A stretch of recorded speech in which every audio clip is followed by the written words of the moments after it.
It's off to Leonard, defended by Simmons. Is this the dagger?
Is that you or Chachi in that coach photo? That's me.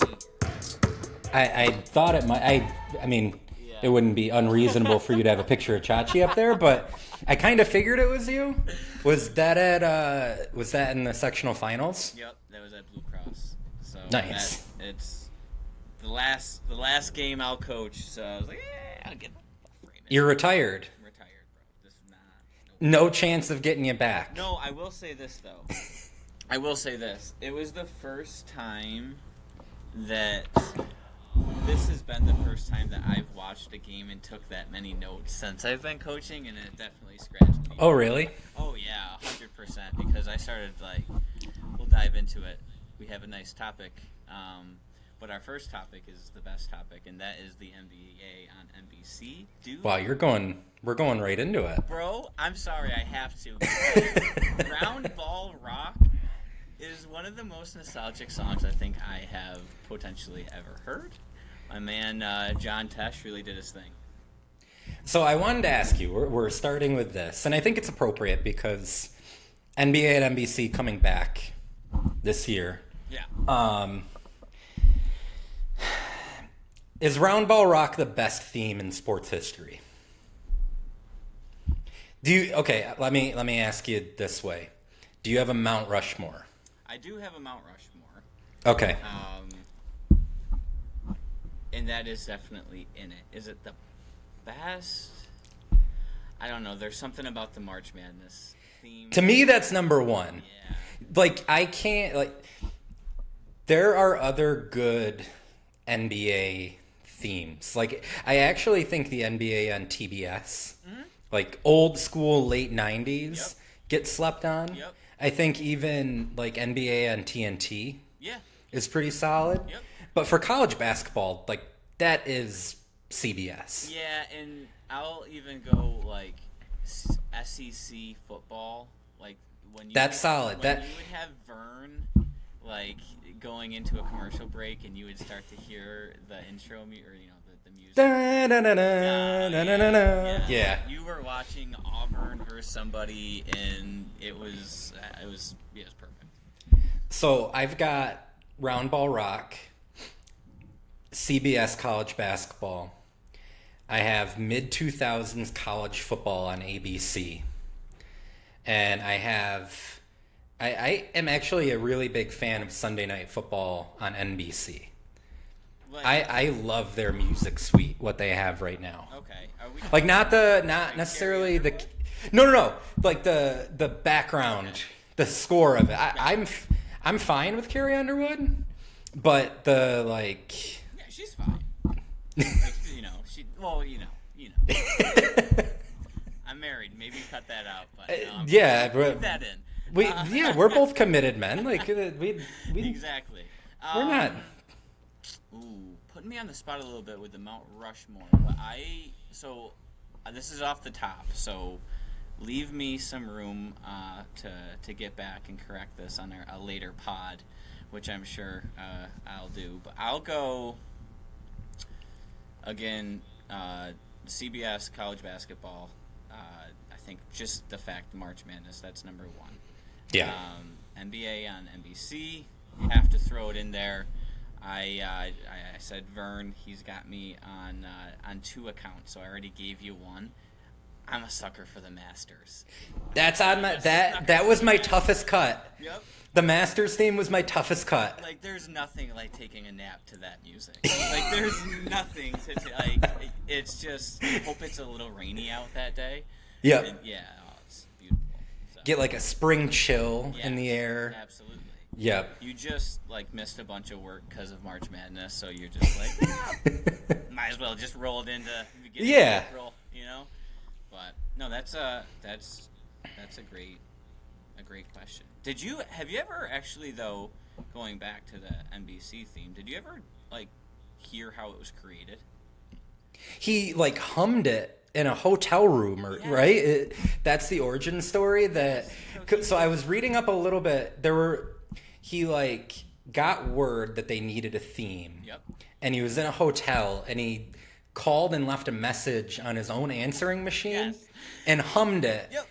Yep. That's incredible. That, like, as someone who is trying to be creative for a living, to just have that spark and to like, okay, that's like late 80s for you too. Like, he was on, like you said, he was traveling. He was on the road. He was like, didn't have a piano handy, which makes sense. And so we called his voicemail, which is also like super, I'm sure it was like the recorded voicemail landline. And it was, and he ran with it. It was really cool to see him break down the origin of it. But very very impressive. Top 5 sports song, though. I don't even think that can be arguable. So here's what I'll say about NBC, and this is something that I actually hope that the league is mindful of doing when it comes back this year. Mm-hmm. Overall, the presentation of NBA on NBC, not just Roundball Rock, but like everything they did taking you into a game, it is just top notch. And obviously, like the game we're covering today, Game 7 of the 2000 Western Conference Finals, you don't need to do a whole lot in terms of stakes. Like the weight of the game itself, kind of, it's there. But they just do, like, between the opening video package and then Bob Costas doing the pregame monologue, and we'll get to Bob because I have a lot of Bob Costas thoughts. Then the starting lineups being shown. Yes. And then the theme itself, like the whole package of it all, is just perfect. They started showing you kind of staples outside of staples. You get the feel of like, what's the vibe outside of the stadium. It seemed like there was a lot of people. It was a beautiful day outside. It was, beautiful Southern California. And then they take you into the stadium, the arena, and you get to see both starting lineups, which I think this year they may have started to show that again. But they picked it up late in the playoffs. Yep. And it amazes me that like that went away, because I remember as of 2007, they were still doing that, even on ABC. 2009, I want, because that's when was they it did the still trophy and the Lakers Magic. They like came out from the trophy. That was the same way with Cavs Spurs, which you're a Kobe fan, I'm a LeBron fan. It checks out that would be our like core memory. Yep. Yes, you're right though. They took you inside the arena. The starting lineups, they had the Van Halen Right Now music playing for the Lakers. Just awesome vibes, and they took you into that spot, so you're 100% right there. One thing I noted that I think I had known at one point but it struck me when I heard it. It was the Lakers' 40th year in LA. They had made the playoffs 36 times since they had been to LA. That's incredible. The PA announcer for the Lakers said that it was their 36th playoff appearance in their 40 years in LA. That's crazy, first of all. Yeah, because they've missed the playoffs and more than 4 times. I mean, 25 years. So that's... Yeah. Yeah. Wow. bus thing, huh? So yeah, they did. So let's get into the game. Let's start here. This is the only game on our list of 25 that I don't have a memory of watching live. I remember every other game, but for this one, I was 8 years old. I remember moments of the 2000 finals.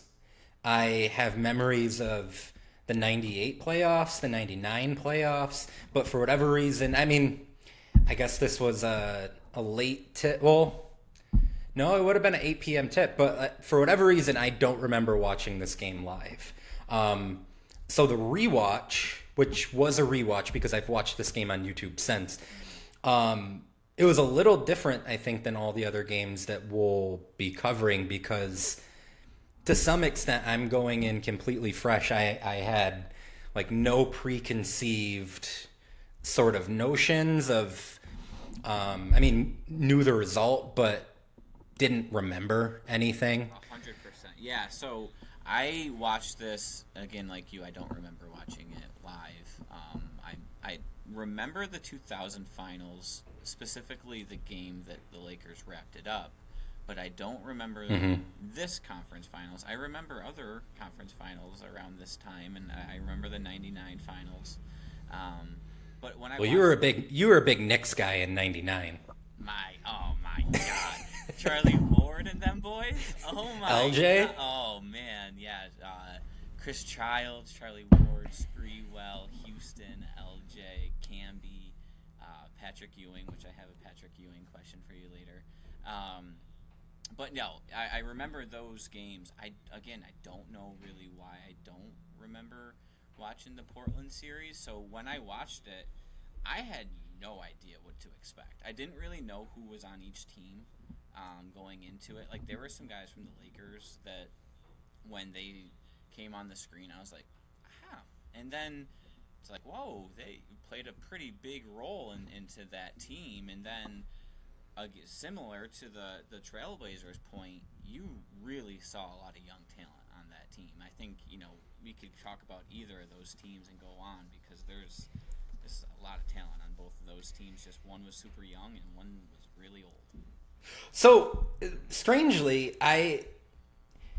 that's actually not totally true. The Blazers are like a weird mix because they have young Jermaine O'Neal, they have Bonzi, they have Rasheed, but you have Sabonis, you have Pippen, Steve Smith. So I looked at Steve Smith then. I could look it up. I will. But so one of the things I did after I watched this game, I wanted to see what the average age of both the teams were. Lakers and Blazers were both average age 29 and a half years old. Same with the Knicks and the Pacers, who made the finals in the East, average age of 30.8 years old. Now, in comparison to last year's conference finals, you had OKC, who was 24.9, Minnesota 27.4, New York 27.7, and Indiana 26 years of age.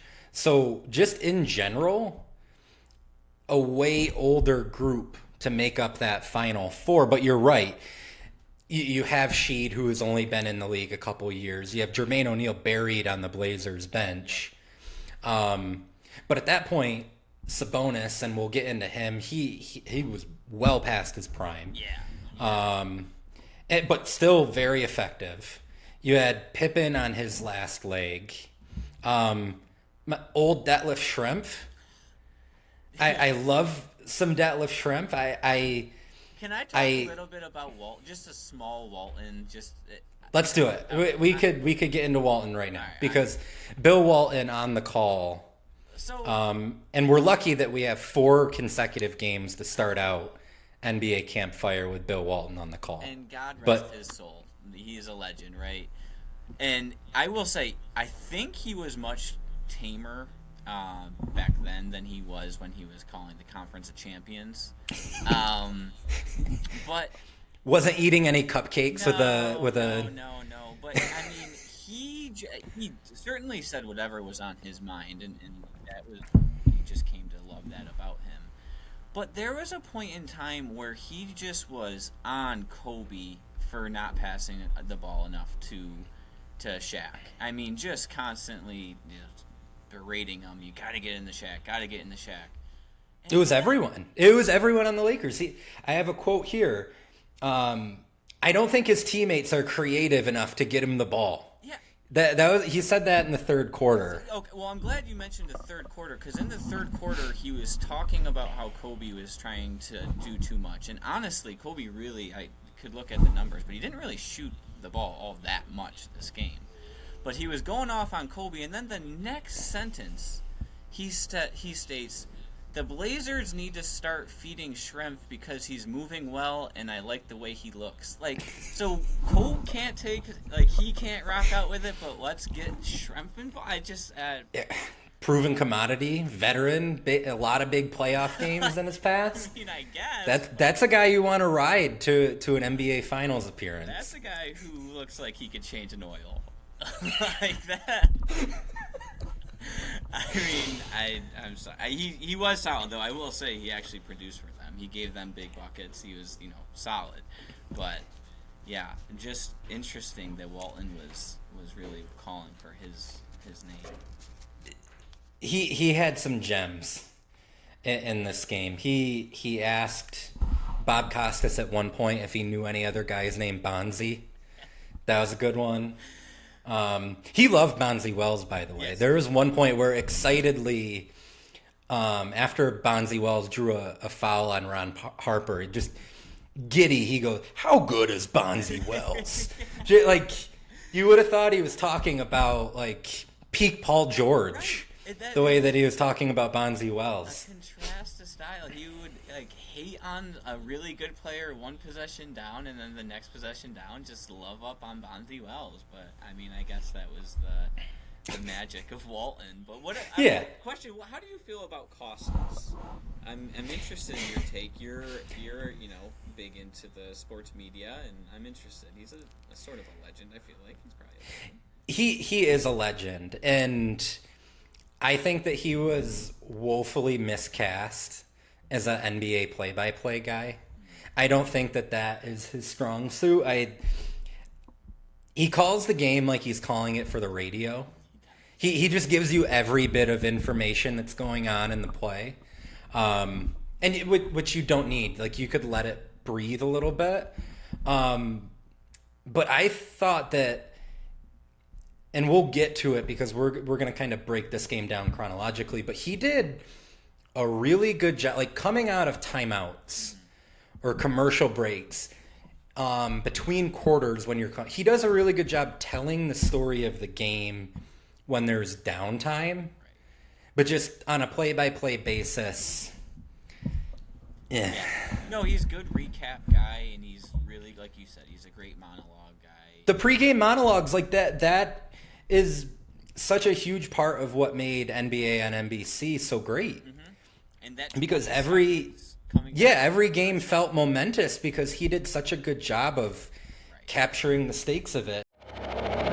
Jim thanks the only team in the entire league not to experience at least one three-game losing streak this year is the LA Lakers. If it happens to them for the first time tonight, they're going home.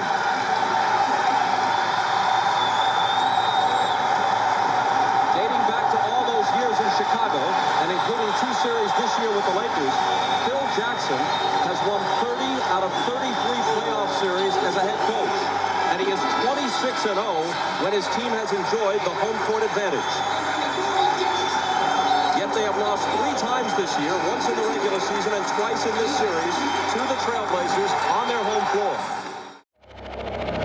And it was also interesting in the pregame, he mentioned how Ron Harper had gotten a text, or not a text. Not a text. Definitely not a text. He had gotten a call from Jordan. Yeah. How, Jordan was obviously involved with the fact that there was Scotty and Phil, and it was like the end of the 90s and the beginning of a different era, and it kind of felt like it was up for grabs, and he did an awesome job of pointing that out and making you feel that this wasn't just for the Western Conference Finals. It almost was like this was for the torch. So Yeah.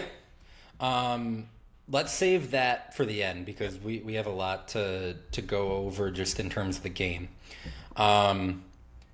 First half, and particularly first quarter, Lakers look really, really jittery to start. They looked like a team that hadn't made the finals yet. They looked like a team that hadn't really met the call when you're facing adversity in the playoffs, and they looked like a team that was absolutely on the verge of blowing a 3-1 lead in the playoffs, which at that point, only 4 times post-merger had a team come back from 3-1 down in the playoffs. Now it's, a lot more common. We've seen it quite a few times in the last decade or so. But the Blazers jump out to a 10-point lead 7 minutes into the game. And even with Sabonis and Brian Grant off the bench having 2 fouls apiece, it felt like the Lakers were already in danger of letting the rope slip. Absolutely. To me, it was odd because, like you mentioned, there's all of this weight, right? It's Game 7, you're at home, you had just lost Game 5 and 6. And I, going into it, was thinking they're going to come out just crazy aggressive, all sorts of energy, and I didn't really get that vibe. Shaq was 0 of 2 in the first quarter. He wasn't really all that aggressive. I mean, he finished with 2 points. I think a lot of that was Portland bottled him up, but yeah, there just really wasn't a sense of urgency for the Lakers. Their offense seemed stagnant, and I felt like there was a little bit of just feeling each other out through the first 4 or 5 minutes. But then Portland and Scotty and Rasheed kind of started to cook a little bit in that mid post, and it really a lot of mid post. So much mid. A lot of guys were cooking in the mid post in this game. Yes, absolutely. But I just felt like really the Lakers almost sleptwalked through this first quarter. They did go on a little run towards the end of the half to make it, I think it was 3 at the end of the half, but I think it got up to 10 in the first half, and they just, didn't really have much going. Walton was all on him. He wasn't really getting his jumper off, and Shaq, he wasn't really effective. And we could talk about, I know we want to talk about maybe why Shaq wasn't, as effective as he normally was against the Blazers. I certainly have my thoughts, but kind of what are some of your takeaways on that? So I looked it up. The Blazers kept Shaq under his season scoring average in 9 of their 11 meetings that year, regular season and postseason. I mean, it's a game in 2000. The lack of space on the floor was apparent, and that'll be the case for the first handful of games that we watch in this series. But just the fact that Portland was so long, even on the perimeter, you have 6'8" Steve Smith, 6'9" Scottie Pippen or whatever he is. You have Sabonis 7'3", 280. Yeah. And she just really active, really long, springy. They were hard doubling. Even Damon Stoudemire was coming in hard doubling on Shaq on the catch. And that's why he had 2 shots in the first quarter, 9 for the game. I think they just had the bodies, and defenders were sagging so far off shooters to begin with. It made it easier to get to that double quick. Yes, and also not only was it easy for them to double, which they were on the catch, it was mostly Sheed in the first quarter. So you have 7'3" Sabonis. He was playing behind. He was kind of able to bang with Shaq. And then, like you mentioned, their wing length was phenomenal. So entry passes like Walton said, were hard. Like they, especially when you don't have guys creative enough to get him the ball. Just nothing creative. You can't get Shaq the ball if they're not creative enough. But I felt like he wasn't getting the low post touches. He was catching the ball a little bit, maybe 2 feet outside the block, and that's a little outside his mini hook. So the wing positional size was huge. They had 3 big bodies that they could bang with them. But then also when they would double, the Lakers, their floor spacing, they had guys setting up for 15-footers, so when he would play out of the double, it was so easy to rotate and get back. I mean, they weren't spaced to the three-point line. They were literally spaced to the 15-foot marker. I think in the first quarter, Harper hit 2 spot-up jumpers off of Shaq doubles, and Fisher hit 1 15 feet. Like 15-foot baseline jumpers for Harper, and Shaw hit a couple. How much do you think the fact that Pippen had familiarity with the triangle played a role in how effectively they could defend Shaq? I think that I'm sure that played a part, but I also feel like more to do with personnel most than players like probably could diagnose the triangle, but you just don't have the personnel to guard Shaq. But I thought they really did a nice job of putting a bunch of length around him, and then playing behind him with Sabonis, Grant, and Jermaine O'Neal, and beat him up. I mean, like you mentioned, Sabonis, he had a great career overseas. I don't remember him much from his time with the Blazers, so I'm not going to comment on that. I'll just comment on this game. It was Game 7, and he was a bit older, and he just seemed like he just didn't have much left in the tank. But he fought. He fought. So. And he was so big. Have you watched young Sabonis highlights? Yeah. It's like... I kept first DeMontis Sabonis, which makes sense. It's his son. There are similarities there, but there was a little young Porzingis. Yeah. To him too. Yeah. He was that's one of the big what ifs I think in 80s NBA history is what if he would have been able to come over before the Achilles tear. Right. Before all the knee injuries. I pulled some quotes from guys. Bill Walton, our man, once said that Sabonis was 7'3" Larry Bird. Wow. Clyde Drexler, who played for Portland, obviously, he said that if Sabonis would have come to Portland in his prime, they would have had 4, 5, or 6 titles guaranteed. And then in '82, Bob Knight coached against Sabonis in a Team USA exhibition game. He said that he was as good of a prospect as he'd ever seen.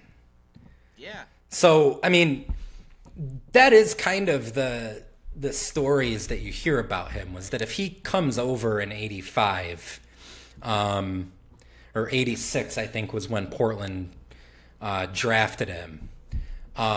He immediately walks into the league and is right there as the predecessor to Kareem. He's battling with Ewing and Olajuwon and David Robinson for the next decade or so. It just so happened couldn't come over right away because of the USSR stuff. And then he chooses to play in Spain for 4 years before he comes to the NBA. So we never see it. We just see this kind of big, lumbering giant of a human being. But even still at that advanced age and with all those injuries behind him, he was kind of the ideal guy to give Shaq problems. Because on both sides of the floor. Yeah. Yep. Because he could space him a little bit. You make Shaq have to come out and defend at 16, 18 feet. That's primarily where he played in Game 7, and really all of the fives on Portland. They really really focused on trying to draw Shaq out of the paint. And I think having a guy like him who he could shoot, he could step out and shoot. I think at that point he was more of a 15-foot jump shooter, but he would take threes, and he was a good passer. So you had to really good passer. You had to play him on the perimeter, and that really opened up the Blazers' offense of like, we're just gonna go to the mid post over and I mean that but to kind of segue to the Blazers contrasts of style with the Lakers. The Lakers, we were talking about the lack of depth and how people were spacing to 15 feet, and it was a lot of ball and player movement, but there was not a lot of spacing. And I felt like the Blazers were very much so of a 2010 offense, which you're not so much now because they didn't take the threes, but like that mid-2000s 2010, a little bit of high ball screen action, but mostly like ISO in the mid-post. Yeah, I think that's fair. I mean, just looking at the box score, they were 8 for 15 from 3. Lakers were 7 for 19. Sorry, so the Lakers actually shot more threes. But yeah, I mean, just with the kind of space that they could put on the floor as opposed to LA, which is kind of always an issue if you have Shaq. Right. And I struggle to say it's an issue just because if you have Shaq, like, you have a cheat code that no other teams have. But the fact that their bigs could play a little like outside of the paint, and it never felt as crowded as a lot of those like late 90s, early 2000s kind of offenses did. Even the Lakers, like, just right. And it was weird, like, even the Lakers guards, again, like, off ball, they weren't giving space. And the Blazers, like, I don't think I saw Damon Stoudemire even attempt a three, which I also think he was a little bit underutilized in this game. He was 1 for 1, but to your point, he only played 19 minutes. Yeah, so like, but at least when he was out there, he was spacing the floor and he was, taking the defense away. That's why I really think a lot of Portland's success against Shaq was just there was no spacing, and I think Portland's success came from their spacing. I think it really was the contrast of styles, and Lakers obviously had the most dominant player in the world at the time, but how were they able to compete against them? I think it was the play, the style. Yeah, style, and the fact that, like we said before, they're big as hell. Yep. Like, even if they could space the floor a little bit, and like Steve Smith was 3 for 4 from downtown. Mm-hmm. Rasheed was 2 for 2. One thing I did notice that Costas called Rasheed a 3-point shooting machine. At one point in this game, he had taken 13 threes in the playoffs, the entire postseason. Yeah. Just to highlight the difference in times. Yep. So Portland, they're up 3 at half. Then Lakers keep it tight for the first couple minutes of the third quarter, and then Portland goes on a huge run. Smitty. They're up by Smitty. Yeah, Steve Smith went on a 7-0 run on his own. Yeah. Mid-post, just working the Lakers like a speed bag from 15 feet out. Yep. And that old man turnaround above the head, like all of them, like literally they all had the same package. It was amazing. And it's funny too, random young player shout out, we have Jermaine O'Neal. We talk like that's what he did his whole career. And it's like, well, no wonder. Like that's who he learned from. And Zambito. Yeah. And he barely played in this game. Mm-hmm. 6 minutes. But anyway, go ahead. Steve Smith cooking. Schrempf had a couple buckets. Bonzi like all those guys were just like, okay, we're just gonna, Ron Harper, doesn't matter. Multiple time all NBA defensive team. We're putting you right in the post. It's weird. Right? So I feel like the Lakers actually took the lead. They did. I think there was like 5 minutes maybe left to go. Like the start of the third quarter was like kind of sloppy, And then from my point of view, it kind of looked like the Lakers were gassed, and it looked like the Blazers started to play a little bit more up tempo. Did you get that vibe? I did. Yeah, so it was 51-50 LA. And then Smitty went on a 7-0 run by himself. I mean, at that point, and for the game, Shaq played all but a minute and 4 seconds. So he played 23 minutes in the first half. At this point, you're almost 100 games into the season. He averaged 40 minutes a game in 2000, which, wild. The fact that he, you know, as big as he was and took a beating like he did, to be able to play 40 minutes a game is pretty impressive. But I agree with you. I felt like, and again, that's the depth that Portland had that LA didn't. You had a guy like Bonzi Wells who could come in with a little bit of an irrational confidence and, you know, come out there and feel like, okay, I could run the offense, I could get my buckets. You have Steve Smith, you have Pippen. Sheed played a great game for the first 3 quarters. The fourth quarter is a little bit of a different story. But, yeah, they were a really deep team. I felt like they played at pace a little bit more in the third quarter. I mean, for the most part, the game as a whole, 85 pace. So it's not like these teams were the D'Antoni Suns by any means, but yeah. So they took Smitty goes on that. What's that? They got it up to 16 at a point, I believe. Yeah. So I paused the game at the 105 mark in the third quarter, and it was a 15-point lead. Portland was up 68-53. So at that point, they're on an 18-2 run. Not only is LA just gassed, but the crowd is catatonic.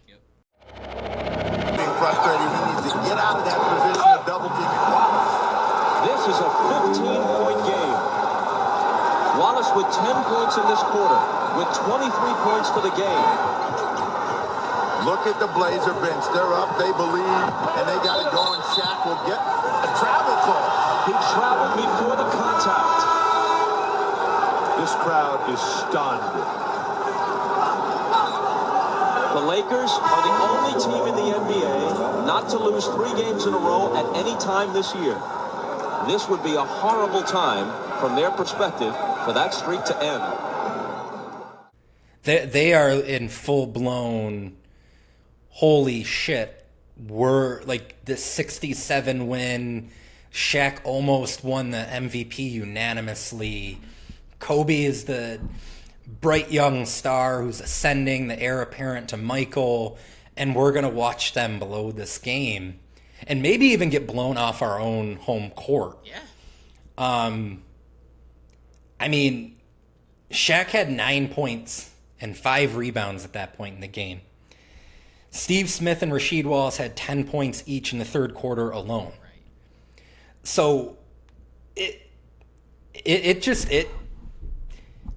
got hindsight, like you know what's coming. You know the Lakers win. You know that there are multiple titles, but at that point, it looks really shaky, and the lead gets up to 71-55, and at the buzzer, Brian Shaw banks in a 3. Huge momentum shift.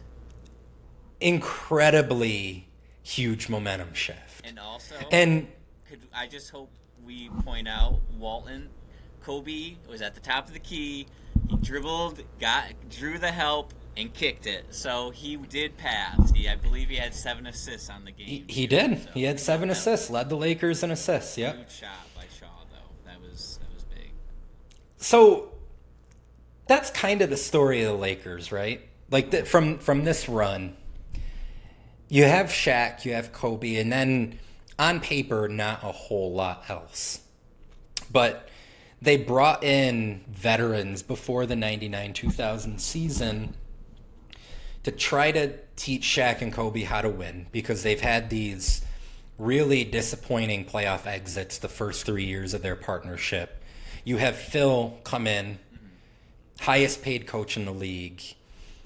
And it seemed like from this game to when it ended, which, you know, we could say it ended in 02 when they win their last title, but really you could extend that into 04 when they make the finals run with the D-Fish shot. Right.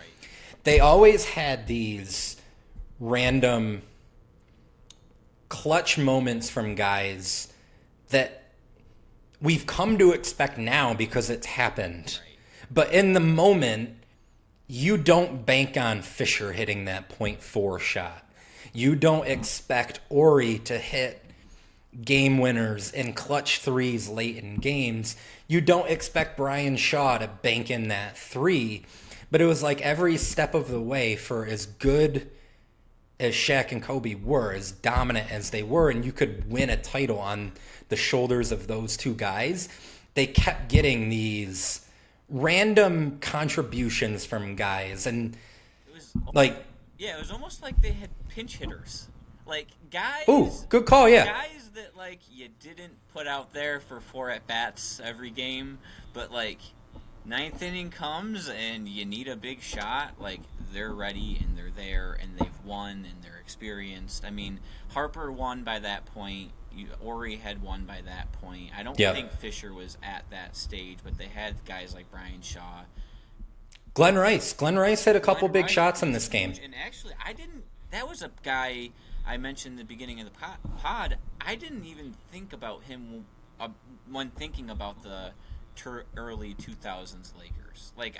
Well, he was only on the team for the 1 year. Okay, I'm pretty positive he left after this season. One and done, won a ring, and just bounced on him? He actually went to your New York Knicks the next year. He was out there running with Charlie Ward and your man.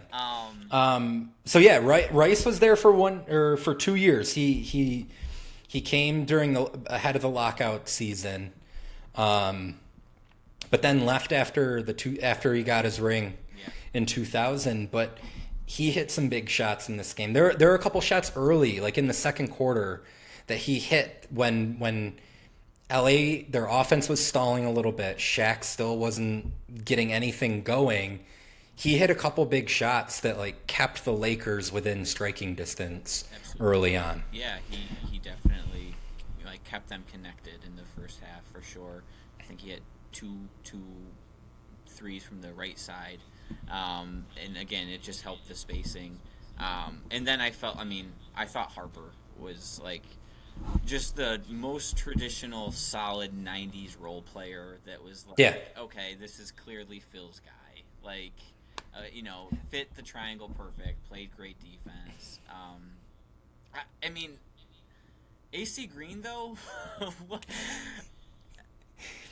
It was, in retrospect, it's weird that AC Green got the start and it wasn't Ori. Right. Because you associate Ori with the three-peat, and really you associate AC Green with like the Showtime Lakers. Yeah, right. I mean, and Ori finished the game, and I think actually you saw him slow down Rasheed a little bit in the fourth. He did a great job in the fourth quarter. He played the fourth most minutes of any Laker behind Shaq, Kobe, and Glenn Rice. Yeah, I thought that he really did a good job in the fourth on Sheed, and I think he primarily played him one-on-one for the most part. AC Green, though, could we say, and much respect, he was very old at this point, but he was a little bit like the wide receiver on the high school football team that just played basketball but wasn't a basketball player, just like kind of out there, like he's throwing his body around a little bit, and it's just like, AC, let's get Robin. But he got his 14 minutes of playing time. He ate some minutes. Yes, absolutely. And I'm sure he's obviously had a great NBA career, but Lakers did, though. They just had these pinch hitting type players that rose to the moment. How about this one? John Sally played 20 seconds in this game. Did he really? John Sally, he got more run in Bad Boys than he did in Game 7 of the West Finals. Hey, man. Work your magic. You say you're a computer whiz. Man, come on. Hey, man, back up off me, okay? I'm doing an illegal favor for you. Okay, this is what I got put in jail for in the first place. So you back up off me. Man, you don't sit your lanky ass down. Bottom line, I will knock you the fuck out. 20 seconds of playing time in this game. Wow, that's impressive. I didn't even know. What quarter? No idea. Okay. I've rewatched this game twice, and somehow I missed his 20 seconds of play both times. I'm glad I'm not the only one because I don't. Yeah, no, I have no, like, you could have told me it was, yeah, I don't have it in my notes. Yep. I have the bad boys joke.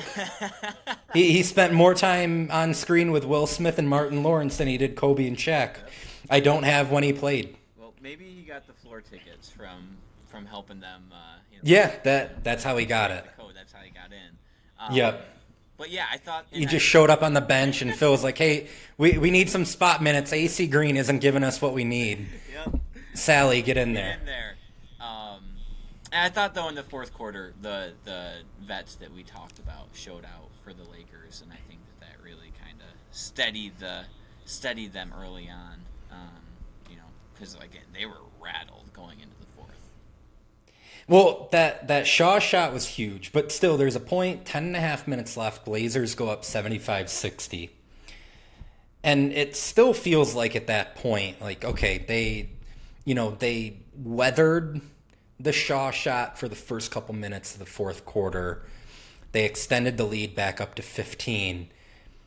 And then just all hell breaks loose. And the Lakers go on a 15-0 run. And Portland doesn't score for what feels like 13 straight shots. 13 straight shots they miss. It feels even longer than that as you're watching. And you're watching the Lakers just slowly chip away. The crowd starts to get back into it a little bit. Just felt Shaq gets going because Sabonis has some foul trouble. Grant has some foul trouble. You have to, you can't be quite as physical with the big fella at that point. So Shaq starts getting his. It's like he found another gear. And, as you said, the role players start to hit some big shots. Like Ori had an offensive rebound, dribbled it back out, and hit a three.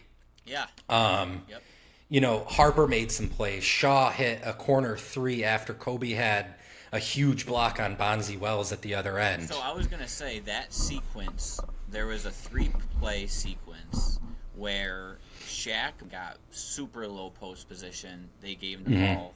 Nice, easy layup. Blazers come down. Kobe has one of the best left-handed blocks I've ever seen in my life. I mean, he volleyball spiked it into the ground, and then it turns into a corner three. Cuts it to 10. Got to come right back to Shaq. They don't. They go to Shaw instead, and he's got the radar going from 3-point range. Shaq just looked like a totally different play. He was going to attacking the offensive glass. I think the shot that Ori actually hit, Shaq kind of knocked it out for two guys went to box out Shaq. He was just going, crazy on the glass, both offensive and defensive, and it just opened everything up. And it was all the energy that I just didn't see, but it was like the fourth quarter turned on, and he was like, all right, let's go. We're turning up. We're not going home. It was a dangerous combination of the Lakers found that switch that every great team has. That, okay, we could flip the switch, but at this point for LA, there's no proof of concept. They have been bounced in the playoffs 3 straight years.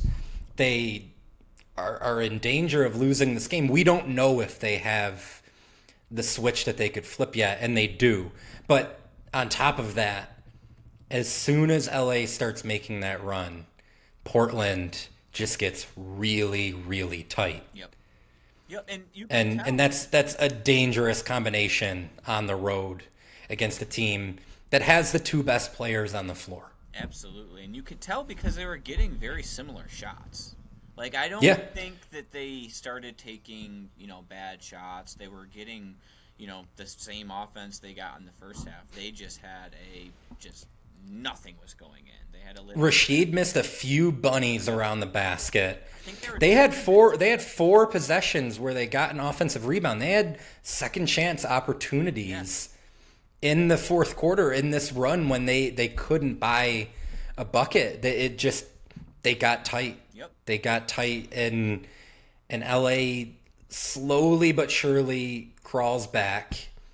Sabonis picks up his 6th foul, 3 in the fourth quarter, which we'll get to a game where we have to talk about the officiating a little bit more than this one. But yeah, then you have a 77-77 game with 2:40 left. and Shaq I've gotten mini hook, right? To put Yep, Shaq gets a jump hook over Grant to give him a 2-point lead. Then there's a goaltending on the other end. Then Kobe scores 4 straight. Young Kobe coming through. And then the famous play, which is in our introduction graphic, which is the first highlight you'll see in every single retrospective of the Lakers three-peat, because for all intents and purposes, this is the play that really started it all.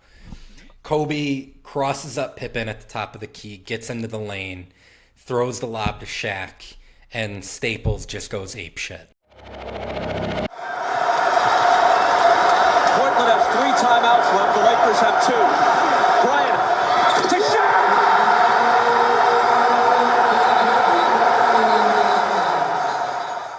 It was incredible. And yeah, no, that's definitely probably, the play that you see the most with Kobe Shaq. Yeah, I thought that Shaq was the most dominant player in the quarter, and then it was funny to see, though, the last 2 minutes, I think even Cole missed a shot. Even at 22, he wanted the ball.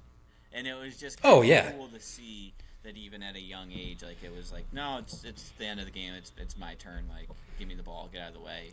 And he delivered. That was the knock on him a couple years prior. He had the air balls in the Utah series. He was not afraid of the moment. No.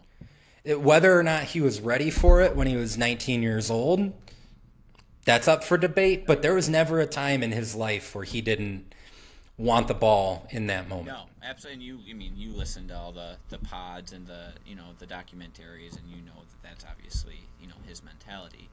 One thing that shocked me, though, it really, really shocked me.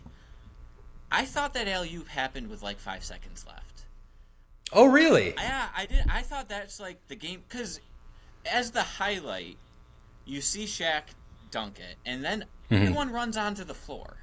I don't even... Because Portland calls a timeout right away. That's why. You don't even, hear the whistle, and, because it's just such chaos, and everyone runs onto the floor. I don't remember the game itself. I've only seen the highlight. So I know they didn't win the game on that, but I thought that was there's 2 seconds left and it's over.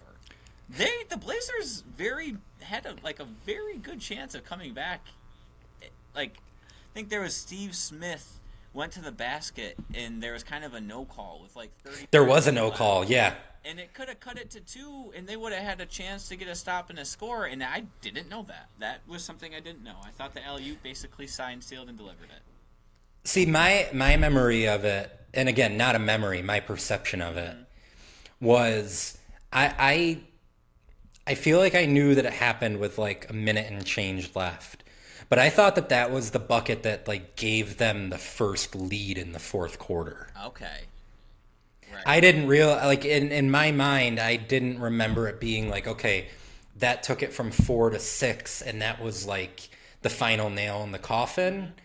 I thought my memory of it was that was the play that got them over the hump in the game. It's funny how it's different, but neither of us were right. But it was just interesting. Well, that's what you get when we're talking about a game when I was 8 and you were 7. So. But no, I thought that the ending of it was interesting with the Steve Smith going to the basket and maybe not getting the call. And in my notes, I just said, like that. It's just because, like you said, we're gonna talk about another game maybe where the refs had a little something to do with it, but maybe it had a little something to do with it. Yeah. Maybe. But overall, I thought this game really was kind of like we mentioned it, or I mentioned it earlier in the pod. It was kind of like the passing of the torch. Stockton and Malone in the West, and I know there was the Portland teams previously earlier in the 90s, but it was really Utah, and I felt like at this point it was kind of like up for grabs, and these two rosters had what it took to really take the throne, and the Lakers did it. No, really, since like the Showtime Lakers of the 80s, there had been, I don't want to say like a void of a consistent NBA title contender, because like Houston throughout the 90s, they won 2 titles. Right. And they were winning 50-plus games. The Spurs were right there. The Sonics. Oh, yeah, Houston. I said Portland. Houston. Yeah. So Portland, their case at this point is they beat Utah in 99 and 2000. Right. After Utah makes 2 finals in a row in 97, 98, then Portland beats them in the lockout playoffs. They beat them again in 2000. That is actually a memory I do have of the 2000 playoffs, because as you might remember, my mom was a huge Jazz fan back in the day.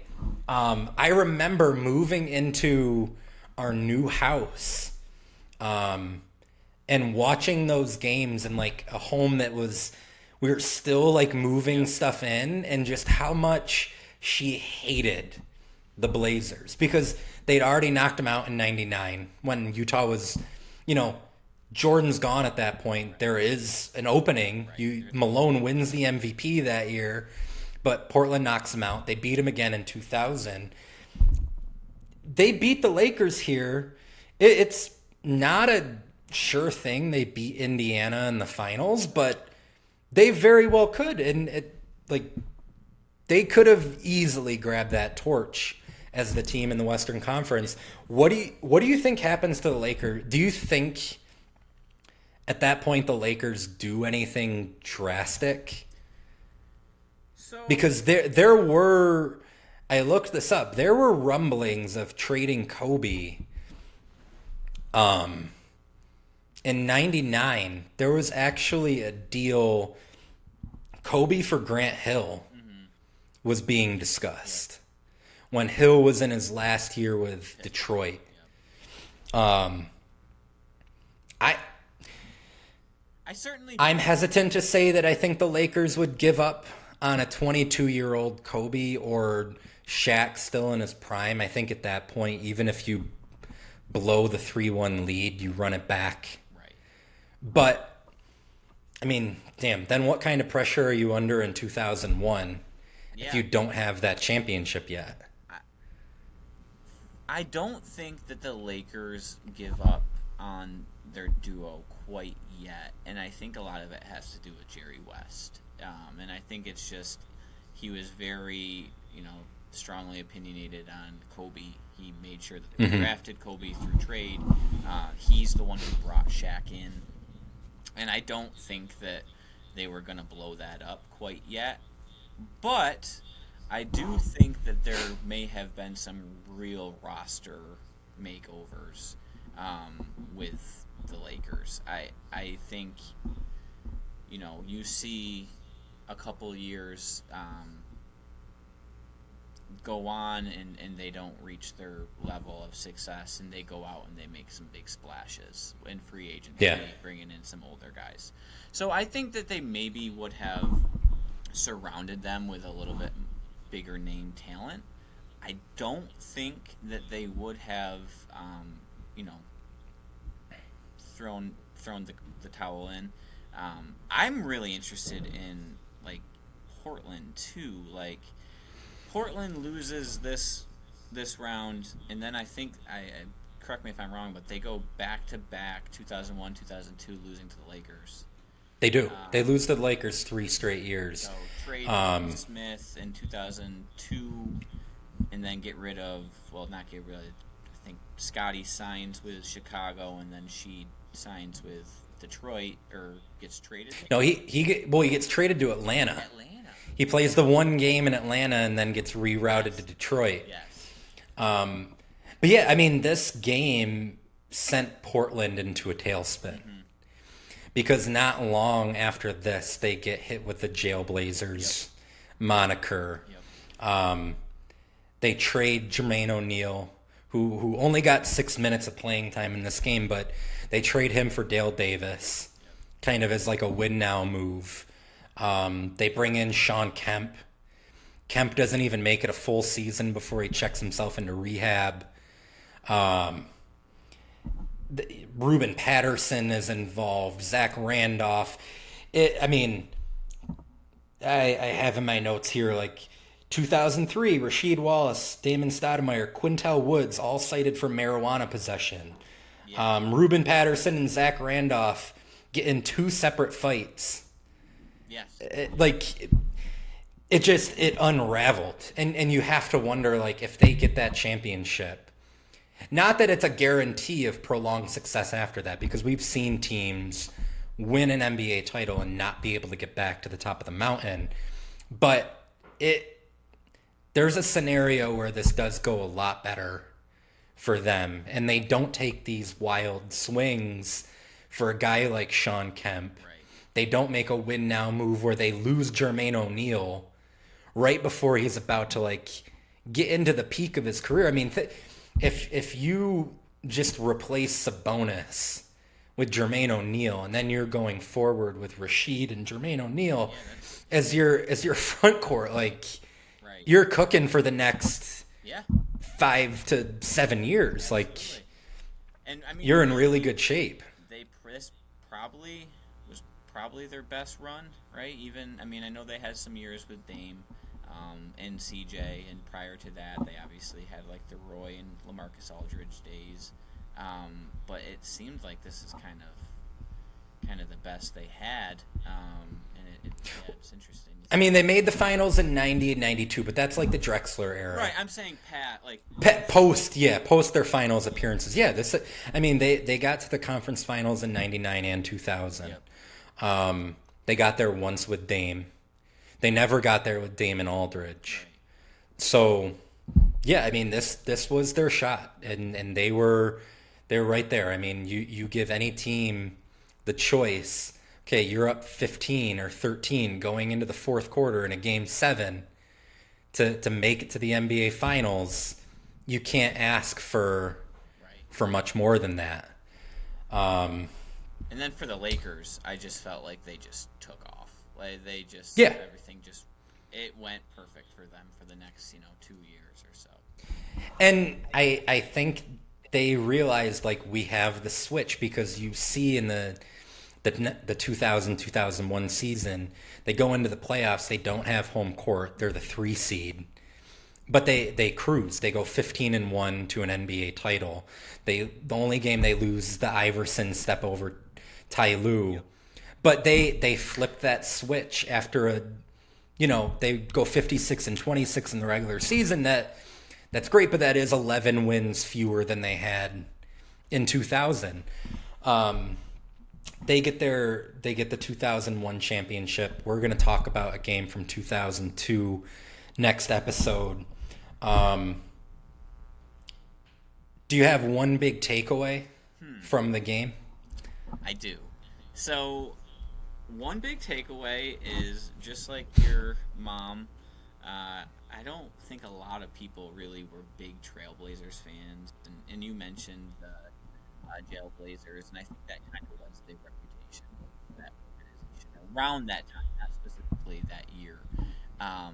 But I did not like Rasheed Wallace growing up. I didn't like him at all. Like, he was a Carolina guy. I love Duke.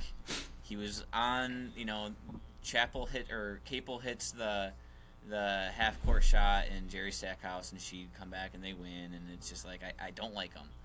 He was a bucket. Like, he could score from the mid post. He had good actually post moves. He played low block. He could step out. He could hit a three. He was sneaky athletic. He talked a whole bunch. Way more athletic than Yeah. even the start of his Detroit run. He's significantly more athletic in 2000 than he is in 04. Yes, so that's what I remember. I remember Sheed as a stretch 4 or 5 in Detroit. When I watched this, I was like, "Oh wow, he was sneaky athletic. He'd go and block shots. He was in the third quarter. He was dunking everything. Talked a whole bunch. He managed to get 38 technicals in the 2000 season, which is absolutely insane. And he did it all in Air Force Ones. My man played games of basketball in Air Force Ones and got buckets.